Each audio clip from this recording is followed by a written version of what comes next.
تفتكر لو عندك في البيزنس بتاعك الفترة اللي جاية اوبشن ان انت تختار من 3 منتجات، منتج ألف ومنتج ب ومنتج ج، وعايز تعرف هو انت تختار انهي منتج تبتدي فعلا تشتغل فيه وتحققه وتبتدي تسوقه وتحقق منه ايراد وتحقق منه ربح. اختار انهي منتج؟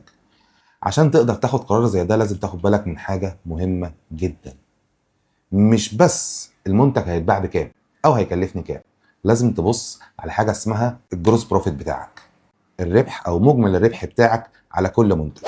المنتج اللي لازم تقرر ان انت تشتغل فيه هو المنتج اللي بيحقق لك اعلى مجمل ربح اجمالي، مش على مستوى الوحده. ممكن جدا المنتج اللي بيحقق لك جروس بروفيت 100 جنيه في الوحده ما تكونش بتبيع منه كتير، كل اللي بتبيع منه 1000 وحده في السنه. والمنتج اللي بيحقق لك اقل جروس بروفيت موجود اللي هو 50 جنيه ممكن تكون بتقدر تبيع منه 50,000 وحده، وساعتها الموضوع هيفرق معاك كتير قوي. لازم تفكر صح بطريقة مالية عشان توصل للقرار الصح. لو عايز تعرف ازاي وعايز تبقى مطمن وانت بتنفست في اي برودكت جديد او اي بيزنس جديد عايز تخشه، مستنيك تكلمنا ونحدد ميتنج في اسرع وقت. بالتوفيق.